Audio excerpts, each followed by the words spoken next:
जी news पर आपके साथ मैं अदिति त्यागी। जी हाँ, देश के नायक नशे में नहीं हो सकते। तो आज सुबह दो बातें मेरे जहन में आई।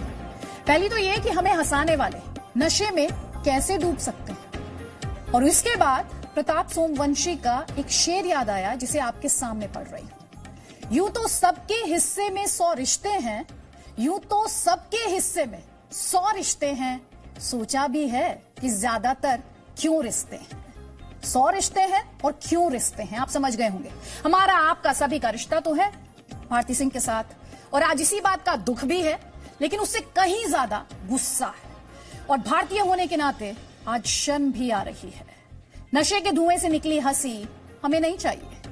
हम एक युवा देश हैं, हमें नशे में डूबा हुआ हास्य नहीं चाहिए। हमें क्या चाहिए? एक युवा देश को स्वस्थ मनोरंजन चाहिए।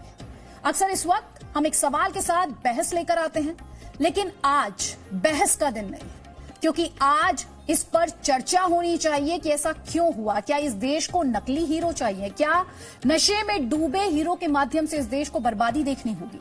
जो सवाल है जल्दी से आपको बता देती हूं। कॉमेडी के लिए क्या नशा जरूरी है?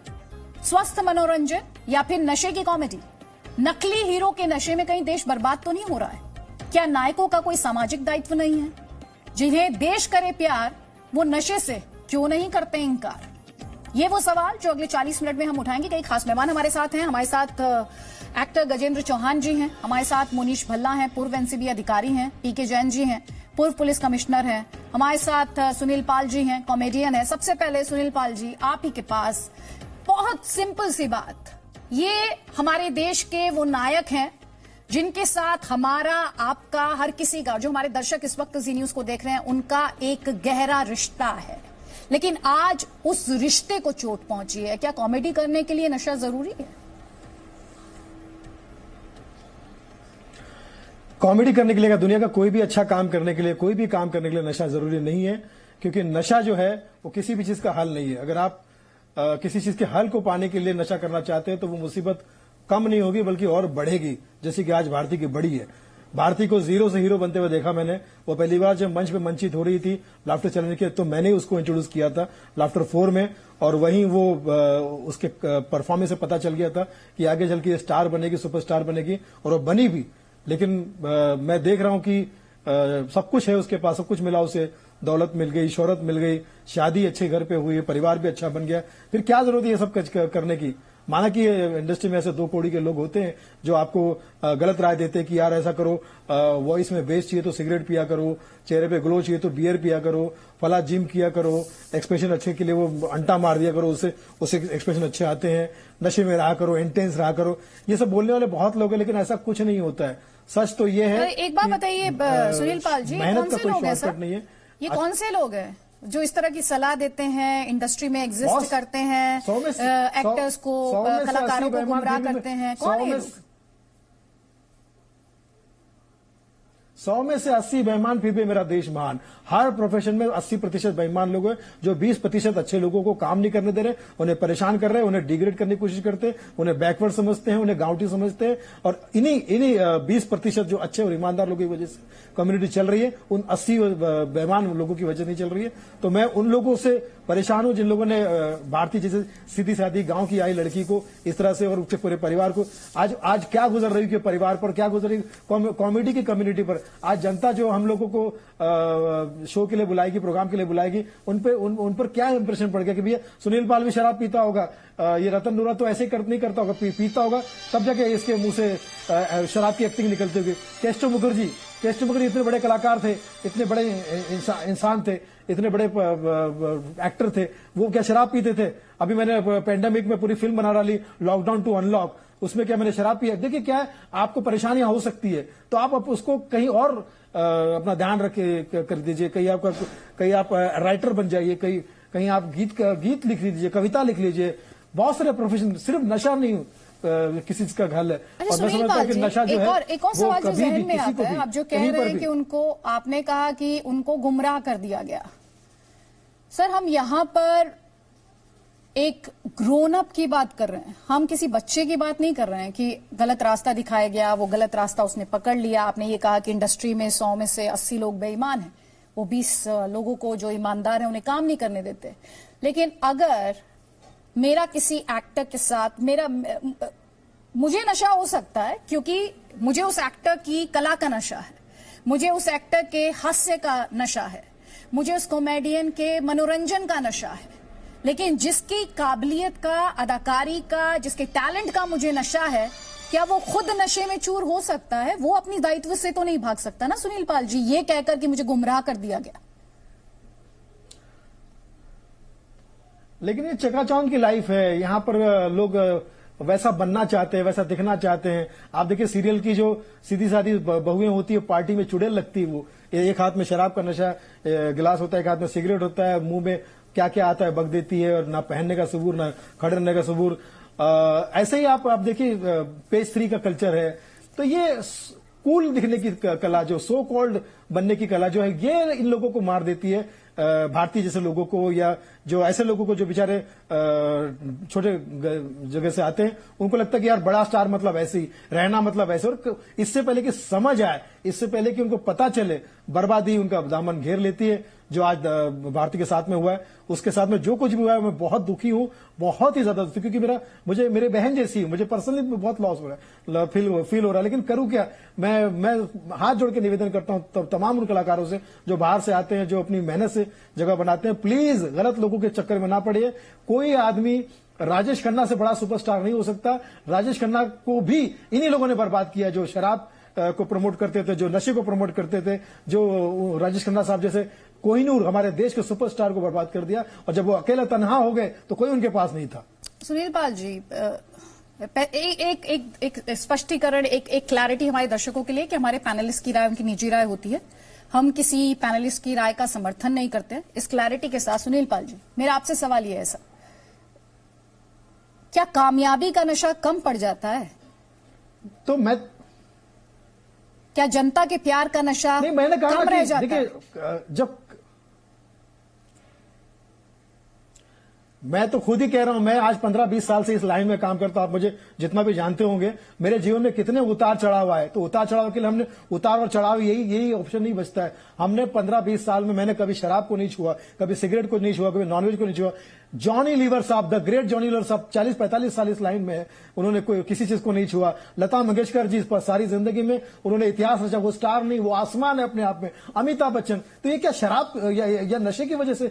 इनको सिर्फ एक ही चीज का नशा था, काम का नशा, भक्ति का नशा। अपने काम को ये सब कुछ मानते थे, इस वजह से इनको दूसरी चीजों का नशा की जरूरत नहीं पड़ती थी। तो यही जितने ऐसे जो बरगलाने वाले लोग हैं और जो बेचारे इनके चक्कर में जो आ जाते हैं, उनको मैं यही निवेदन करता हूं कि भाई आइडल अच्छे लोगों को बनाइए। लता मंगेशकर को आइडल बनाइए, आप बच्चन साहब को आइडल बनाइए, आप सचिन तेंदुलकर को आइडल बनाइए, ऐसे लोगों को आइडल, जॉनी लीवर साहब को आइडल बनाइए। और मेरे आइडल तो मैं खुशकिस्मत हूं कि जॉनी लीवर साहब मेरे आइडल है। बहुत अच्छी बात आप कह रहे हैं। ये जिन आइडल्स का आपने जिक्र किया, वो आइडल्स तो हैं ही। और मुझे लगता है जब हम भारती के बारे में बात कर रहे हैं, आपने थोड़ी देर पहले 80 बेईमानों का जिक्र किया, शायद भारती के सामने भी ये आइडल्स थे, ये आदर्श थे, चाहे वो लता दी हो, चाहे वो अमिताभ बच्चन हो, या फिर कोई भी ऐसा व्यक्ति जिसने बहुत मॉरली अपराइट लाइफ जी है, जिसने अपने जो सामाजिक दायित्व हैं उनका सही तरीके से निर्वाह किया है। और वो आज हमें इस सवाल पर भी लेकर आता है कि ये देश, युवा देश, इसे नशे में डूबा हुआ हास्य चाहिए या फिर इसे स्वस्थ मनोरंजन चाहिए, और इसके लिए काम कौन कर रहा है? ये भी अपने आप में सवाल है सर।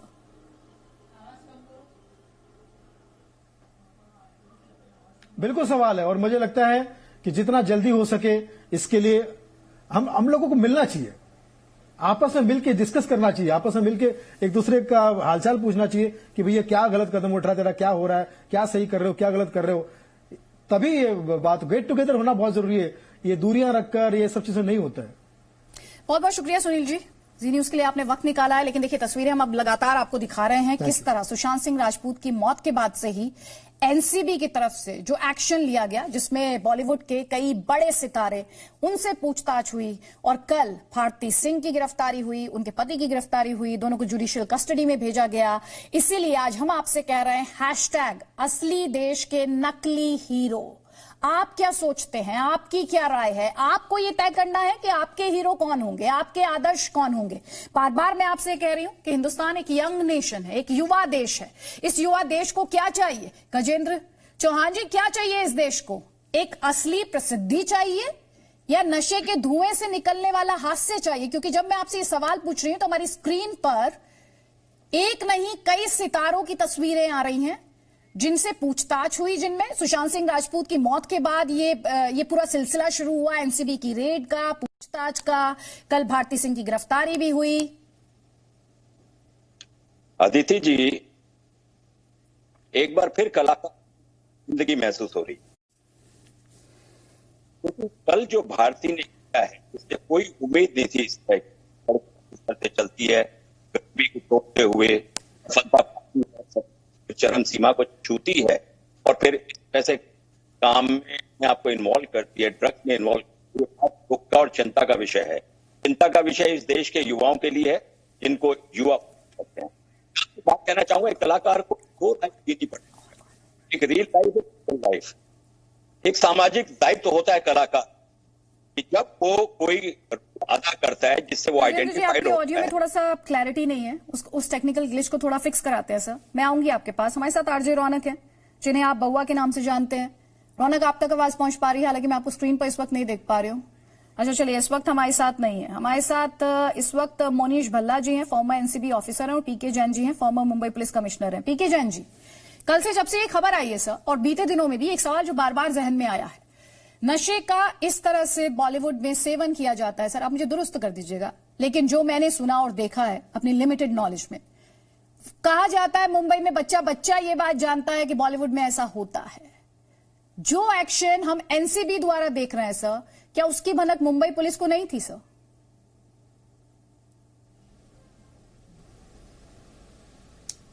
देखिए, इससे पहले मुंबई पुलिस ने भी काफी सारी कार्रवाई करी है। बहुत सारे एक्टर एक्ट्रेसेस हैं जिनके ऊपर कार्रवाई हो चुकी है।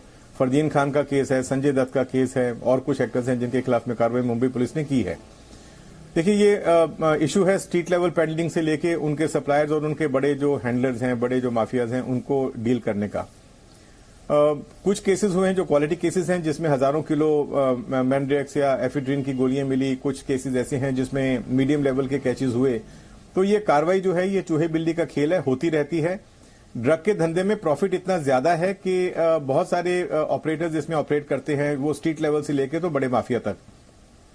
और आमतौर पे ये देखा गया कि जब स्ट्रीट लेवल प्लेयर्स पकड़े जाते हैं तो अपने जो उनके जो हैंडलर्स हैं, जिनको जहां से उनको सप्लाई मिलती है, उनका नाम नहीं बताते। उसके दो कारण हैं। एक तो उनमें से काफी सारे लोग खुद कंज्यूमर्स होते हैं, तो उनको पता है कि उनकी सप्लाई बंद हो जाएगी। दूसरा, वायलेंस की एक पॉसिबिलिटी रहती है। तो बहुत सारे जो स्ट्रीट लेवल प्लेयर्स हैं वो बताते नहीं कि वो उनको ड्रग्स कहां से मिलते हैं। यही इस केस में, अभी एनसीबी के केस में भी हो रहा है, क्योंकि अभी तक वो सिर्फ कंज्यूमर तक पहुंच रहे हैं। जो पेडलर है, पेडलर से लेकर कंज्यूमर तक। बहुत सारे सिने कलाकारों से पूछताछ हुई, लेकिन पीछे की तरफ नहीं गए अभी तक। पीछे की तरफ यानी कि जो उनके जो पेडलर के सप्लायर्स हैं और उनको सप्लाई करने वाला जो बड़ा माफिया है, उनके पीछे अभी तक कोई भी एक भी केस आप देख लीजिए पिछले 4.5 महीने में नहीं आया। तो ये एक बहुत मुश्किल काम है। लोग लगे रहते हैं इंटेलिजेंस निकालने में। कई बार अच्छी इन्फॉर्मेशन मिलती है तो बहुत क्वालिटी केसेस होते भी हैं, लेकिन ये पकड़ना इस चीज को और इस चीज की तह में पहुंचना बहुत मुश्किल काम है। 4.5 महीने में अभी तक देखिए एनसीबी ने बहुत सारे कलाकारों को एग्जामिन किया, लेकिन केस अभी तक सिर्फ 2 पे ही बना, या अभी हर्ष को पकड़ लीजिए 3 के ऊपर बना। तो ये दिक्कतें आती हैं इन्वेस्टिगेटिंग ऑफिसर्स के सामने। और एनडीपीएस कायदा इतना टाइट कायदा है कि टोटल 25 स्टेप हैं। अगर उसमें से कहीं एक भी स्टेप आपने खो दिया तो पूरे केस का सत्यानाश हो जाता है। इसलिए बहुत सावधानी के साथ अच्छी तरह से इंफॉर्मेशन वर्कआउट करके केसेस बनाने पड़ते हैं, जिसमें कहीं ना कहीं या तो कुछ लोग कॉम्प्रोमाइज हो जाते हैं या फिर उनको ढंग से इंफॉर्मेशन नहीं मिलती तो केसेस नहीं बन पाते। ये सच्चाई है। मुंबई पुलिस में एक एंटी नार्कोटिक सेल नाम का सेल है, जिनकी जवाबदारी है कि वो अच्छे क्वालिटी केसेस बनाएं। लेकिन एंटी नार्कोटिक सेल भी जब कार्रवाई करने निकलता है तो उनको लोकल पुलिस की मदद लेनी पड़ती है। और फिर बहुत सारे नाइजीरियन हैं, फॉरेनर्स हैं इस धंधे में जो घुसे हुए हैं, और कुछ ऐसे सप्लायर्स हैं बॉलीवुड के जिनका नाम मालूम है, लेकिन जब तक वो कैच के साथ में ना पकड़े जाएं तब तक वो कार्रवाई पूरी नहीं होती। अब इस केस में भी इनके यहां से 85 ग्राम 86 ग्राम गांजा मिला, उसके ऊपर कार्रवाई हुई। अब इतने दिन कार्रवाई होने के बाद भी ये मगरूरी है कि मेरे ऊपर कार्रवाई नहीं होगी करके घर में 86 ग्राम गांजा मिला। अदरवाइज आप देख लीजिए बाकी के जितने कलाकार थे वो सिर्फ चैट्स के आधार पे उनको पूछताछ के लिए बुलाया गया, लेकिन आगे कार्रवाई कुछ हो नहीं पाई।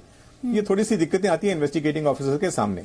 लेकिन सर, जब हम एक ऐसी बड़ी इंडस्ट्री की बात करते हैं, मतलब मैं इसे एंटरटेनमेंट इंडस्ट्री कहूंगी, और मोनीश भल्ला जी हमारे साथ है।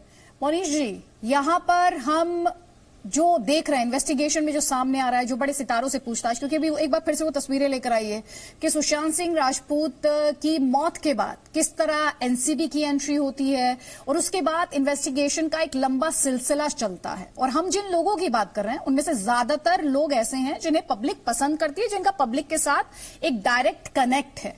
तो इस समय हमारे दर्शक स्क्रीन पर देख ही रहे, रिया चक्रवर्ती एनसीबी द्वारा गिरफ्तार भी की गई थी, फिलहाल जमानत पर हैं। दीपिका पादुकोण, श्रद्धा कपूर, सारा अली खान, इनसे पूछताछ भी हुई थी। अर्जुन रामपाल, इनके घर पर भी गई थी एनसीबी की टीम।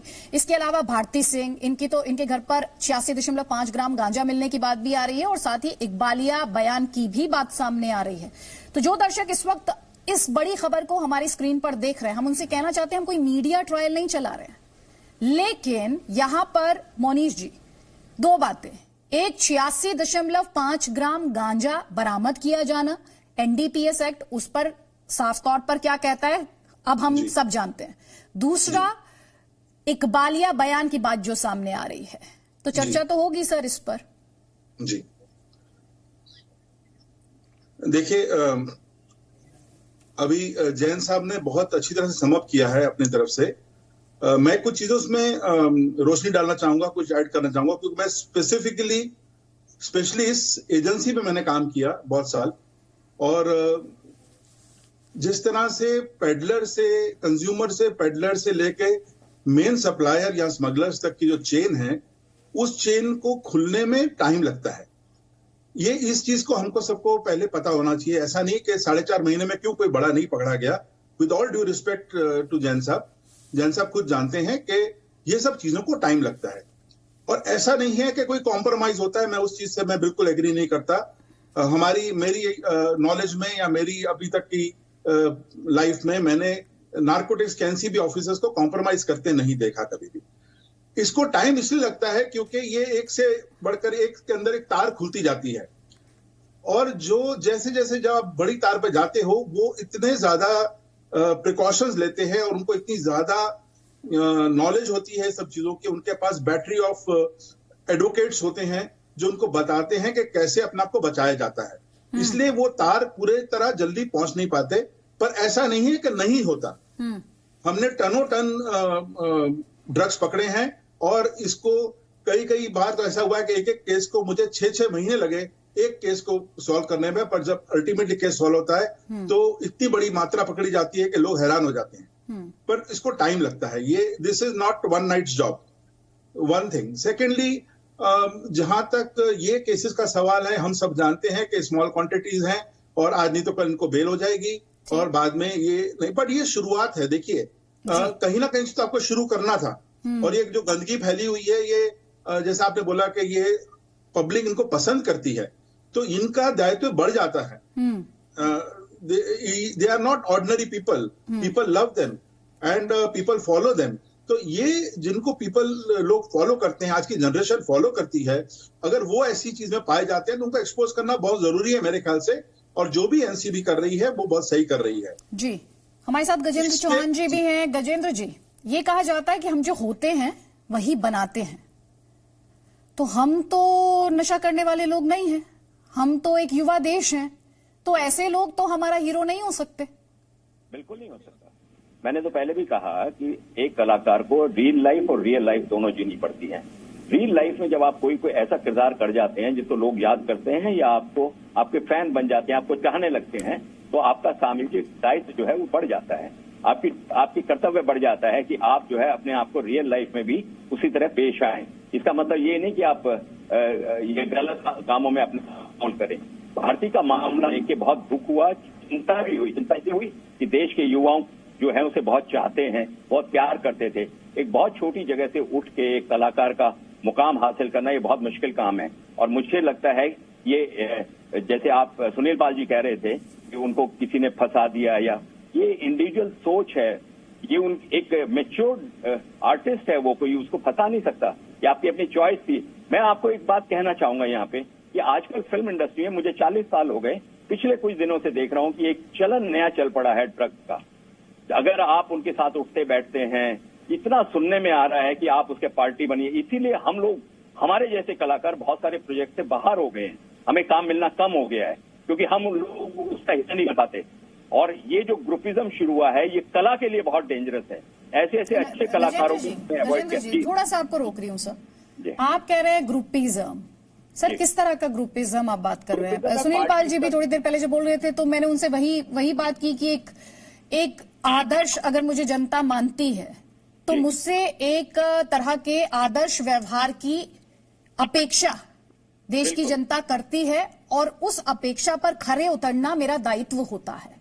तो जब आप कह रहे हैं, आप भी कह रहे हैं कि इंडस्ट्री में ऐसे लोग हैं, कुछ ऐसी ही बात अभी थोड़ी देर पहले सुनील पाल भी कर रहे थे, ये कौन लोग हैं मैं समझना चाहती हूँ। और ये हम सर जो बात आप अब कर रहे हैं, ये बातें हम अदरवाइज क्यों नहीं सुनते? अदरवाइज इस तरह के लोगों को एक्सपोज कोई क्यों नहीं करता? नहीं, ये बंद कमरे में होती है, ये पार्टीज होती है। देखिए मैं आपको बताऊं, मुझे 40 साल हो गए, पहले पार्टीज हुआ करती थी शराब की, लोग शराब पी के खाना खा के एंजॉय करते थे और पार्टी खत्म हो जाती थी। उसी शराब को रिप्लेस कर दिया इन ड्रग्स ने। जो लोग उसका पार्टी का हिस्सा बनेंगे उनको काम मिलेगा, वरना बाकी लोगों को काम नहीं मिलेगा। ये यहाँ की सच्चाई है एक्चुअली। इसलिए आप देखिए चंद आर्टिस्ट बार बार रिपीट होते हैं हर प्रोजेक्ट में, उनको बाकी दूसरों को अवॉइड किया जाता है। अगर आप उस पार्टी का हिस्सा हैं, आप उनके साथ उठते बैठते हैं, ये मैं फिर कह रहा हूं आपसे, ये दोस्ती से शुरू होता है और फिर जो है ये ड्रग्स जो है आपके शरीर का हिस्सा बन जाती है। फिर आपको वो अपने चक्रव्यूह में ले लेती है दवा और फिर आपको मजबूर करने लगती है, आपके शरीर की डिमांड हो जाती है वो ड्रग्स, जिसके चक्रव्यूह में आके ये लोग फंसते हैं। भारती के साथ भी मुझे लगता है ऐसा ही कुछ हुआ है। वो कहीं ना कहीं पार्टीज में इन्वॉल्व हुई और उसने ये लेना शुरू किया और अब जो है उसकी मजबूरी बन गई है। ये मजबूरी बन जाती है आपके शरीर की, जिस तरह से कहते हैं ना कि आदत पड़ जाती है। आपने थोड़े दिनों पहले सुना होगा ब्राउन शुगर नाम की चीज आई थी, जो बहुत लोग उसका इस्तेमाल करने लगे थे। उसी तरह से नारकोटिक्स की जितनी चीजें हैं, जब ये पार्टियों में अवेलेबल होने लगती हैं तो आपको आदत पड़ जाती है उस चीज की, और जब आदत पड़ जाती है तो फिर आपके वो दिनचर्या का एक हिस्सा हो जाती है, आपको जरूरत पड़ने लगती है उस चीज की। तो मैं ये कह रहा हूं कि जो पुरानी पार्टी थी उसका रिप्लेसमेंट जो है इन चीजों से आज हो गया है, जिसकी वजह से बहुत सारे अच्छे कलाकारों को काम भी नहीं मिल पा रहा है क्योंकि वो उन पार्टीज का हिस्सा नहीं बना। गजेंद्र जी, आप जो बातें यहाँ पर कर रहे हैं सर, उसमें दो बातें हैं। एक तो ऐसा लग रहा है कि भारती सिंह खुद एक विक्टिम है, जबकि एट द सेम टाइम एक आइकन होने के नाते, एक आदर्श होने के नाते वो अपनी दायित्व से मुंह नहीं मोड़ सकती हैं। दूसरी तरफ आप एक ग्रुपिज्म का जिक्र कर रहे हैं, जिसे लेकर बीते 4.5 महीने में 5 महीने में बहुत ज्यादा डिस्कशन भी हुआ है। मेरे सहयोगी अमित राम से स्क्रीन पर दिखाई दे रहे हैं, अमित का रुख करते हैं। अमित, हम यहाँ पर बॉलीवुड और टीवी नहीं कहूंगी, मैं कहूंगी एंटरटेनमेंट इंडस्ट्री, क्या ये कॉमन नॉलेज नहीं है कि इस तरह से ड्रग्स का सेवन होता है? आज सबके जहन में, आज सुबह से ही मैं जो हमारे दर्शक हैं उनके ट्वीट्स पढ़ रही हूं, उनका जो फीडबैक आ रहा है वो पढ़ रही हूं, उनके कमेंट्स पढ़ रही हूं, सब सिर्फ एक सवाल पूछ रहे हैं, क्या भारती सिंह से तो शुरुआत हो रही है, अभी बहुत सारे सितारे इसके तहत पकड़े जाएंगे, उन पर कार्रवाई होगी? जी बिल्कुल। सबसे पहले तो हमने देखा कुछ महीनों से सुशांत सिंह राजपूत की डेथ के बाद में हमें काफी बॉलीवुड के कई सितारों के बड़े बड़े नाम आए, एक्ट्रेसेस के नाम आए, एक्टर अर्जुन रामपाल का नाम आया। उसके बाद में जैसे जैसे ये ड्रग पेडलर्स पकड़े जा रहे हैं तो इन ड्रग पेडलर्स की वजह से ये पता चल रहा है कि ये सारा का सारा जो ड्रग रैकेट है, किस तरह से बॉलीवुड में भी पार्टियां होती है और ये ड्रग किस तरह से सप्लाई किया जाता है। कि पहले बॉलीवुड में किस तरह से ड्रग सप्लाई किया जाता है, लेकिन अब जो है भारती के बाद में जैसे कि देखा जा रहा है कि भारती का नाम आया है तो और उनके हस्बैंड का नाम आया, तो जरूर बॉलीवुड के बाद में टेलीविजन एक बहुत बड़ी इंडस्ट्री है, तो यहाँ पर भी देखना होगा कि भारती के बाद में और कैसे और कौन से ये टेलीविजन के प्रोड्यूसर्स है, टेलीविजन के एक्टर्स है, एक्ट्रेसेस है जो ड्रग्स का सेवन करते हैं। क्योंकि टेलीविजन बॉलीवुड की तरह एक बहुत बड़ी इंडस्ट्री है, तो बॉलीवुड के बाद में बिल्कुल टेलीविजन भी एक ऐसी इंडस्ट्री जिसमें कई लोगों के और भी नाम आना बाकी है, और इन ड्रग पेडलर्स के एनसीबी के जैसे इनके जैसे शिकंजे में ये ड्रग पेडलर्स आ रहे हैं, और ये ड्रग पेडलर्स बिल्कुल एक एक करके सारे के सारे नाम ये इन टेलीविजन के कलाकारों के नाम भी बिल्कुल आएंगे भारती के बाद में, और भी ऐसे कई नाम हैं जो आगे आने वाले हैं, और हमें आगे जाकर देखेंगे कि और भी ऐसे कई टेलीविजन के सितारों के नाम भी आएंगे कि जिस तरह से बॉलीवुड के सितारों के नाम आए थे। पीके जैन जी, यहाँ पर जब मैं आपसे ये डिस्कशन कर रही हूँ, मैं चाहूंगी अपने दर्शकों को वो हम इंफॉर्मेशन दें जो हम बता रहे हैं कि क्या कौन सा सब्सटेंस कम मात्रा जो है उसकी क्वांटिटी कितनी है, जब उसको व्यावसायिक माना जाता है, ज्यादा मात्रा है तब वो क्या है। प्लीज वो सारी इंफॉर्मेशन आप स्क्रीन पर लेकर आए ताकि दर्शकों को इस पूरी खबर को समझने में सुविधा हो, आसानी हो और उन्हें समझ आ सके कि आज ये चर्चा हम लेकर क्यों आए हैं। पीके जैन जी, सवाल वही है सर, हम जानते हैं यहाँ पर किस तरह से आदर्शों की बात की जा रही है। हम किसी नॉर्मल पर्सन के ड्रग कंज्यूम करने की बात नहीं कर रहे हैं, हम आइकॉन्स के ड्रग कंज्यूम करने की बात कर रहे हैं। और उसी से जुड़ा हुआ मेरा सवाल भी है सर, बार बार वही सवाल घूम फिर कर आ रहा है कि किसी भी देश की सुरक्षा तो सेना करती है, लेकिन उस राष्ट्र की असली सुरक्षा और असली राष्ट्र निर्माण तो नागरिक करते हैं। नागरिक करते हैं अगर वो आध्यात्मिक तौर पर बलवान होते हैं, नागरिक करते हैं अगर वो मानसिक तौर पर मजबूत होते हैं। एक स्वस्थ समाज मतलब सिर्फ स्वास्थ्य और हाइजीन से नहीं है, लेकिन यहां पर जो समाज हम सामने आता हुआ देख रहे हैं या जो आदर्श हम देख रहे हैं वो तो एक्सपोज हो रहे हैं सर। ये बिल्कुल सही कहा आपने। अभी थोड़ी देर पहले गजेंद्र जी ने जो बात आपको बताई वो बिल्कुल सही है कि जो सही तरीके से बिहेव करने वाले मॉरलिस्टिक कैरेक्टर्स हैं वो धीरे धीरे उस पर्टिकुलर एरिया से बाहर हो जाते हैं। ये चीज जो है सिर्फ फिल्म वर्ल्ड पे लागू नहीं होती, ये और बहुत सारी फील्ड्स पे भी लागू होती है। आप देखेंगे अभी ओटीटी प्लेटफॉर्म एक नया आया है जिसको अभी गवर्नमेंट ऑफ इंडिया ने कंट्रोल करने की कोशिश की है, उसको भी आई&बी मिनिस्ट्री के अंदर लाए हैं। आप उसका कोई भी शो उठा लीजिए, अगर उसको आप पोर्नोग्राफिक या सॉफ्ट पोर्नोग्राफिक या उसमें इस तरह की भद्दी गालियां नहीं देखेंगे तो वो शो सक्सेसफुल ही नहीं होता। आप किसी भी एक भी प्रोड्यूसर का नाम बता दीजिए, एक भी कुछ इस तरह का शो बता दीजिए जो ओटीटी प्लेटफॉर्म पे आया है जिसमें फिल्थ, जिसमें अब्यूजेस, जिसमें सेक्स ना दिखाया गया हो, सेक्स न्यूडिटी वगैरह आपको सब जगह पे मिल जाएगी। तो ये जो बेसिक जो आपके नैतिक मूल्य हैं उनका ह्रास होता जा रहा है और यही चीज आपको उसी का रिफ्लेक्शन जो है वो बॉलीवुड में मिलता है। अब चाहे वो अब शायद लोगों की डिमांड है ये, इसलिए उस तरह का कंटेंट प्रोड्यूस किया जा रहा है। दर्शक हमारे देख रहे होंगे और कॉमेडी में भी एक चीज देखी जा रही है। थोड़ी देर पहले मैं और जो मेरे साथी हैं न्यूज रूम में हम यही चर्चा कर रहे थे, क्या कॉमेडी आज की तारीख में फूहड़पना बन गई है?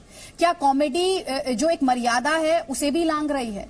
कई कॉमेडी मैंने देखा है, कई कॉमेडियंस के ऐसे उनके एक्ट्स हैं जिन्हें देखने के बाद आपको लगता है क्या मैं इसे अपने घर में जो छोटे बच्चे हैं उनके साथ बैठ के देख सकती हूँ, क्या मैं अपने पूरे परिवार के साथ इसे बैठ के देख सकती हूँ। लेकिन जो आपने सवाल उठाया नैतिक मूल्यों के पतन को लेकर, मुझे बताया गया सुनील पाल जी भी हमारे साथ जुड़ गए, उस सवाल के साथ मैं आऊंगी आपके पास। लेकिन पीके जैन जी, अभी जब हम बात कर रहे हैं ऐसा लग रहा है कि समाज के नैतिक मूल्य नीचे जा रहे हैं, इसलिए आदर्शों के भी नैतिक मूल्य नीचे जा रहे हैं, इसीलिए जो स्क्रीन है या जो एंटरटेनमेंट है वो भी नीचे जा रहा है। लेकिन क्या एंटरटेनमेंट की या मीडिया की या फिर बात करनी चाहिए जिनके पास इस बात की जिम्मेदारी है विजुअल मीडियम की, क्या उनकी ये जिम्मेदारी नहीं है कि उन मूल्यों को ऊपर रखा जाए, उन मूल्यों पर बात की जाए? जैसा कि आज हम जी न्यूज पर ये कोशिश कर रहे हैं और हम ये पहला मौका नहीं है जब हमने देश के सामने सवाल उठाया हो कि आपके असली हीरो कौन है, आपके असली नायक कौन है। बिल्कुल जिम्मेदारी है, जो उसमें काम इस तरह के सीरियल्स को जो बनाते हैं उनकी जिम्मेदारी है, जो एक्टर्स को या कलाकारों को उसमें लेते हैं उनकी जिम्मेदारी है, कलाकारों की खुद की जिम्मेदारी है। और मुझे लगता है कि लोगों की भी जिम्मेदारी है कि इस तरह के सीरियल्स को नकारा जाए जहां पे इस तरह का जो जिनका नैतिक अधिपतन हो चुका है ऐसे लोगों को वो रिजेक्ट करें। जब तक लोग रिजेक्ट नहीं करेंगे, अपनी नापसंद जाहिर नहीं करेंगे, तो मुझे लगता है कि इस तरह की चीजें ना तो बननी बंद होंगी ना एग्जिबिट होनी बंद होंगी। ये मतलब एक आपने बिल्कुल सही बोला अभी थोड़ी देर पहले कि आप फैमिली के साथ में बैठ के बहुत सारे प्रोग्राम नहीं देख पाते। आप किसी स्टैंड अप कॉमेडियन, बहुत कम स्टैंड अप कॉमेडियन ऐसे हैं जिनकी कॉमेडी को आप पूरी फैमिली के साथ में बैठ के देख सकते हैं। कई बार शर्म आती है आपको, आप उठ के कार्यक्रम के बीच में या तो चेंज कर देते हैं चैनल या उठ के चले जाते हैं। तो मुझे लगता है कि ये जिम्मेदारी जो है सिर्फ कलाकारों के ऊपर नहीं है, ये उनका जो प्रोड्यूस करते हैं, उनका जो कंटेंट प्रोड्यूस करते हैं या जो पिक्चरें प्रोड्यूस करते हैं, टीवी के लिए कंटेंट प्रोड्यूस करते हैं, उन सबकी जिम्मेदारी है कि कहीं ना कहीं मॉरल वैल्यूज को संभाल के रखा जाए। आप एक अभिव्यक्ति की आजादी के नाम पे बिल्कुल खुली छूट नहीं दे सकते कि नग्नता को, सेक्स को, इन चीजों को उभारा जाए स्टेज के ऊपर। सुनील पाल जी, जल्दी से एक कमेंट आपका, उसके बाद गजेंद्र जी वापस आपको फ्लो दे रही हूं मैं। वल्गर कॉमेडी जो है वो जो करता है ना, वो मेरी नजर में ना गजेंद्र भैया वो आतंकवादी है, क्योंकि आतंकवादी जो है वो समाज में गंदगी करता है, समाज में बुराई लाता है, समाज खराब करता है।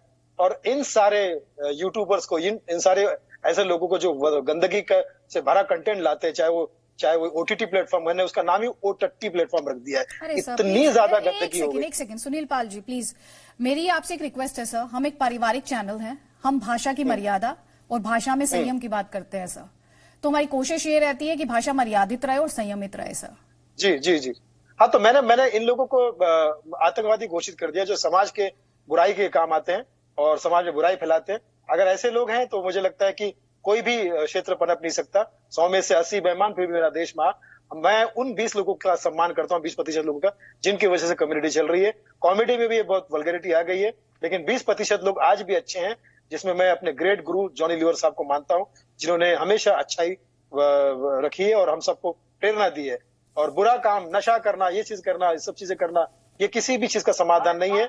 और मुझे बहुत दुख हो रहा है, आज ऐसा लग रहा है जैसे मैं मेरा अपना नुकसान हुआ है, मेरा पर्सनल नुकसान हुआ है, क्योंकि वो मेरी बहन की तरह है, भारती मुझे भाई मानती है, और उसके साथ जो कुछ भी हुआ एक कॉमेडियन के साथ में हुआ है, और जिसने उसको बरगलाया, जिसने उसको इस टाइप के कामों में लाया, क्योंकि शुरू से वैसे नहीं थी, वो बहुत मेहनती लड़की थी, बहुत अच्छी लड़की थी। आप एक तरीके का एक विक्टिम स्पिन इसको देने की कोशिश कर रहे हैं सर। आप ये तो कहते हैं जो फॉरवर्ड कॉमेडी करते हैं वो कटघरे में है, लेकिन सर इस केस में वो अपनी जिम्मेदारी से पल्ला नहीं झाड़ सकती हैं। जब आप एक सेलिब्रिटी होते हैं, जब आप एक आदर्श बन जाते हैं, जब आपको समाज का एक बड़ा हिस्सा आपके साथ रिश्ता जोड़ लेता है, रिश्ता जब आपका जुड़ जाता है, वो मनोरंजन का रिश्ता है, वो भरोसे का रिश्ता है, और वो उम्मीद करता है कि वो आदर्श जिसे वो टीवी पर देख रहा है वो रियल जिंदगी में भी होगा सर, तो जवाबदेही और रिस्पॉन्सिबिलिटी दोनों बढ़ जाती हैं। आप जो कह रहे हैं सुनील जी, उससे ऐसा लग रहा है कि भारती ने खुद कुछ नहीं किया, सब कुछ बस करा लिया गया और वो विक्टिम है इस केस में। नहीं, मैं तो कह रहा हूँ ना कि उसकी गलती है, मैं उसका फेवर नहीं कर रहा हूँ कि 15-20 साल से मैं भी इस लाइन में हूँ। 20 साल से मैंने बहुत उतार चढ़ाव देखे, लेकिन मैं कभी नशे का आदी नहीं हुआ। अभी सर कह रहे थे कि ऐसा कोई स्टैंड अप कॉमेडियन नहीं है जिसकी कॉमेडी परिवार के साथ बैठ के देखते। आप सुनिए राजू श्रीवास्तव को सुनिए, आप सुनील पाल को सुनिए, आप जॉनी लीवर साहब को सुनिए, बहुत अच्छे लोग हैं सर, बहुत अच्छे लोग हैं, लेकिन क्या करे, मतलब झूठे का मुंह काला, सच्चे का मुंह काला, झूठे का बोलबाला, ये जो है ना कहावत, यही सामने आ रही है। इतने दो कौड़ी के लोग को ये OTT प्लेटफॉर्म वाले प्रमोट कर रहे हैं, उनको इतनी अच्छी अपना जगह दे रहे हैं कि वल्गर करने वाले छाए हुए। अच्छा काम करने वालों को आप प्रमोट कीजिए, अच्छा मौका दीजिए, और देखिए फिर अब जैसे आप आपके चैनल ने हमें मौका दिया बोलने का, हम अपने दिल की बात रख पा रहे हैं, तो ऐसे प्लेटफॉर्म मिलने चाहिए।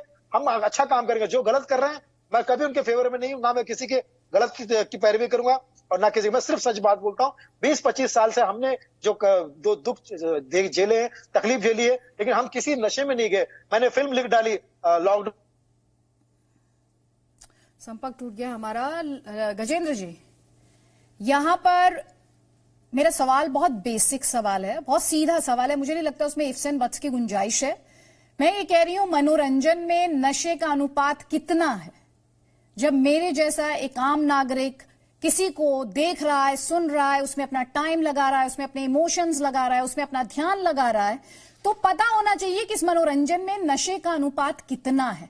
क्योंकि मुझे नहीं लगता हिंदुस्तान में, इस युवा देश में किसी को भी नशे में डूबी गुदगुदी चाहिए। बिल्कुल सही कहा आपने। और मनोरंजन का नशा होना चाहिए, ना कि नशीली चीजों का नशा होना चाहिए।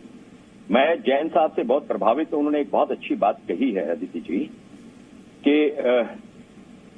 नैतिकता और आदर्शों के मूल्यों के विषय में जो उन्होंने कहा है, मैं आपके चैनल के माध्यम से तमाम जांच एजेंसी से एक निवेदन करना चाहता हूं कि आप नशीली चीजों के, नशीले जो पदार्थ लेते हैं उनके विषय में जांच कर रहे हैं, लेकिन मेरा ये कहना है कि जितनी भी नशीली चीजें हैं इनमें ब्लैक मनी इन्वॉल्व, उसकी भी जांच होनी चाहिए। क्योंकि कोई भी क्रेडिट कार्ड से या चेक देके नशीली चीजें नहीं खरीदता, तो इतना पैसा आता कहां से और जाता कहां से है। तो ये जो ब्लैक मनी का इन्वॉल्वमेंट है, जैन साहब आप शायद मेरी बात से सहमत होंगे, इसमें जो ब्लैक मनी का इन्वॉल्वमेंट है तमाम जांच एजेंसी को उसकी भी जांच करनी चाहिए। और जहां तक एक कलाकार के रूप में मैं बात कहूं, एक कलाकार का सामाजिक साथ बहुत ही भारी होता है, क्योंकि तमाम समाज को रिप्रेजेंट करता है। उसका ये दायित्व होता है कि ऐसे उदाहरण पेश ना करे समाज के सामने कि जिनसे जो है ऐसी गलत चीज धारणाएं लोगों के मन में पैदा हो। बिल्कुल मनीष जी, अब मैं चाहती हूँ जो सब्सटेंस से जुड़ी हुई पूरी इंफॉर्मेशन है, जो सजा का प्रावधान है, वो एक एक कर हम अपने दर्शकों को दिखाएं।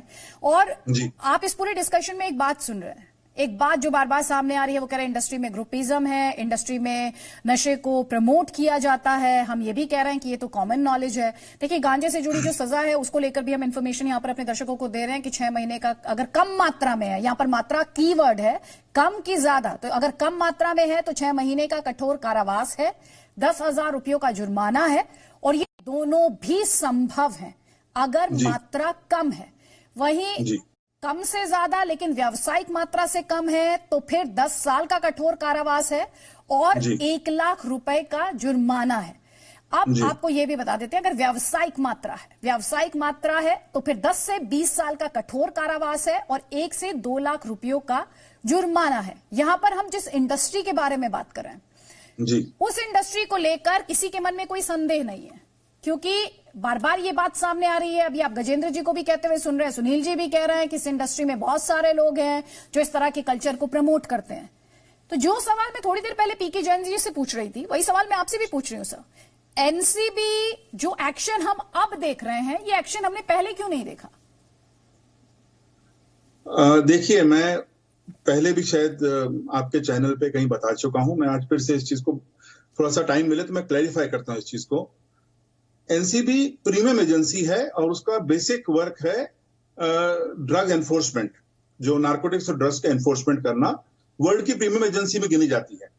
इनका काम है बड़े केसेस या बड़ा जो नेक्सस है उसको खोलना, ठीक है। अनफॉर्चुनेटली जो लोकल लेवल पे बीट होती है वो पुलिस की होती है, जो नीचे लेवल पे ज्यादा नेटवर्क होता है उनका।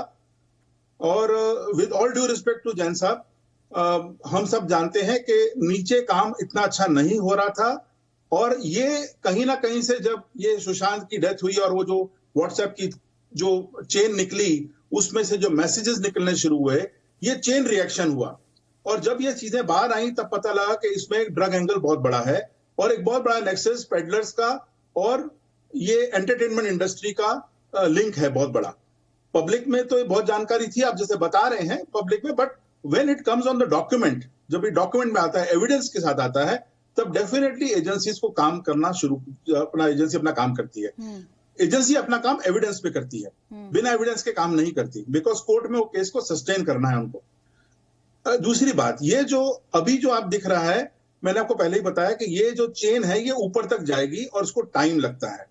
ये एक रात का काम नहीं है, ये 2 महीने का काम नहीं है, 4 महीने का काम नहीं है, कई बार कई साल लग जाते हैं एक आदमी को फॉलो करते करते, जब तक वो सही जगह से पकड़ा नहीं जाता। हमारा खुद का एक्सपीरियंस है, कभी कभी एक एक केस को 6 महीने से साल 2 साल लगते हैं, पर जब केस होता है तो बहुत बड़ा केस बनता है। पर एक है कि तार खुलते जा रहे हैं, ये बहुत अच्छी बात है। दूसरा, ये जो आपने मात्राओं की बात बताई कि जो क्वांटिटी की बात बताई, the small quantity and the commercial quantity और in between quantity, bigger than the small quantity और कमर्शियल से कम, ये 3 लेवल पे अलग अलग सजाओं के अलग अलग ड्रग के हिसाब से द लॉ अलग अलग सजा देता है।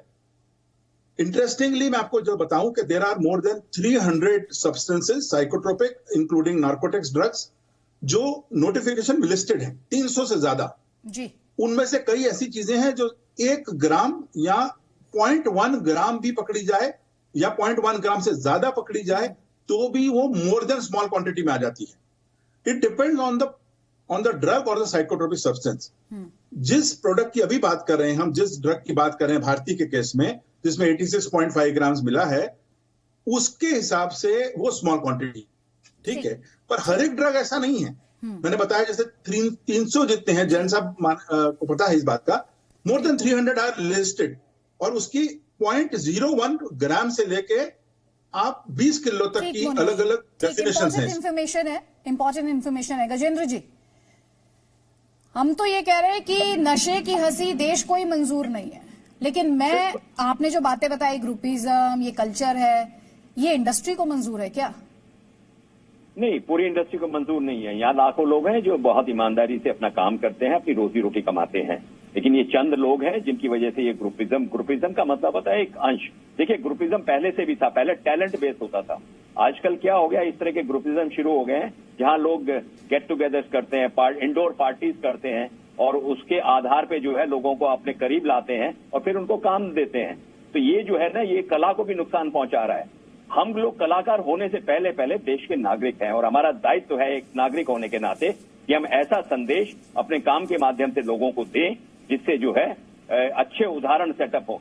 अब ये जो देखिए जुर्म होता है, वो क्वांटिटी छोटी हो बड़ी हो वो कानून तय करेगा कि किसको क्या सजा होनी है, लेकिन हम कोई भी जुर्म अगर करते हैं तो हम मुजरिम कहलाते हैं। हम सजा के अधिकारी हैं और सजा तो ये होती है कि कलाकार के लिए जनता उसको अगर बॉयकॉट कर देगी तो उसको सजा सबसे पहले दे देगी, उसके बाद कानून अपने जो काम करेगा। तो मुझे ऐसा लगता है कि भारती को सबसे बड़ी सजा जो है उसके फैंस ने दे दी है कि उसको बॉयकॉट करना शुरू कर दिया है। तो ये बड़ा दुख की बात है कि एक आदमी अपना मुकाम हासिल करता है और उसके बाद इस जिंदगी में इस मुकाम पे पहुंच जाता है जहां लोग आपको बॉयकॉट करना शुरू कर देते हैं। तो ये कलाकार के लिए बहुत बड़े ही दुख की बात है। और इस डिस्कशन को मुझे यहीं पर क्लोज करना है और मैं सवाल अपने दर्शकों के साथ ही छोड़ देती हूं कि देश को तय करना है, देश को तय करना है उसे रियल हीरोज चाहिए या रील हीरोज चाहिए, उसे असली हीरो चाहिए या उसे नकली हीरो चाहिए। फैसला आपका है, समाज के तौर पर भी आपका फैसला है। जो रिश्ता आप इन स्टार्स को टीवी पर देखकर बनाते हैं, इन्हें टाइम देते हैं, इन्हें सराहते हैं, इन पर प्यार बरसाते हैं, फैसला आप ही को करना है। और इसी बीच एक बड़ी खबर, जम्मू के सांबा सेक्टर में 150 मीटर लंबी सुरंग मिली है। सांबा सेक्टर में रीगाल बॉर्डर पोस्ट के पास ये सुरंग मिली है। नगरोटा में जैश आतंकी, आपको याद होगा, इसी सुरंग से आने का उनके शक जताया जा रहा है। नगरोटा में गुरुवार को 4 आतंकियों ने हमला किया था। बीएसएफ ने आज इस सुरंग को ढूंढा है। जम्मू कश्मीर के डीजीपी यहां पहुंचे हैं और आपको यह भी याद होगा कि नगरोटा में सुरक्षा बलों ने वक्त रहते 4 आतंकियों के हमले को नाकाम कर दिया था। सांबा सेक्टर के रिगाल बॉर्डर आउटपोस्ट के पास जो है एक टनल जो है डिटेक्ट हुई है। यहाँ पे जो है ये टनल का जो है उसका ये यहाँ पे जो अधिकारी पहुंचे हैं, यहाँ पे बीएसएफ के जो है आला अधिकारी पहुंचे हैं, डीजीपी जो है जम्मू कश्मीर पुलिस के यहाँ पे पहुंचे हैं, सेना के लोग भी यहाँ पे पहुंचे हैं।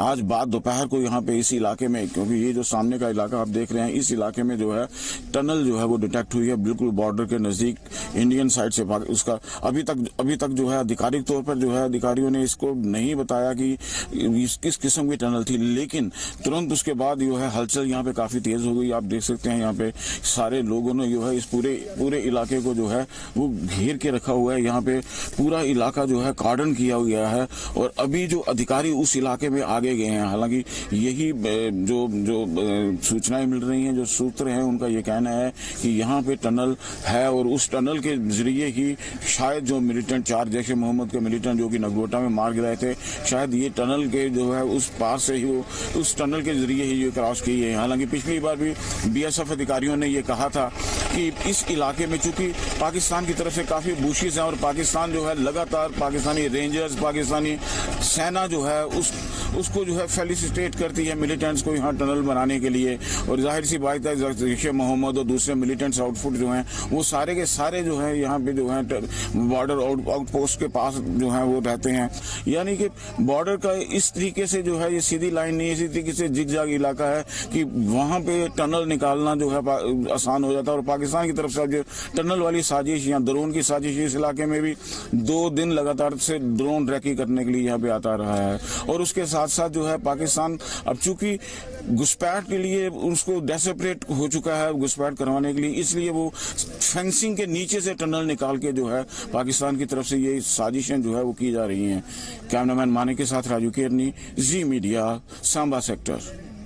और आपको याद होगा लगातार ये खबरें आ रही हैं कि करीब 250 आतंकी हैं जिन्हें भारतीय सीमा में घुसाने की कोशिश लगातार पाकिस्तान द्वारा की जा रही है। सर्दियां दूर नहीं हैं, पाकिस्तान इस वक्त पूरे तरीके से बौखलाया हुआ है, इसलिए सीजफायर वायलेशंस आप देख रहे हैं। और ये नाकाम कोशिश भी नापाक कोशिश पाकिस्तान द्वारा, जिसे नाकाम कर रहे हैं भारतीय सुरक्षा बल। रोजगार समाचार बस थोड़ी देर में। Presenting B News app available on Google Play and App Store. Download it now.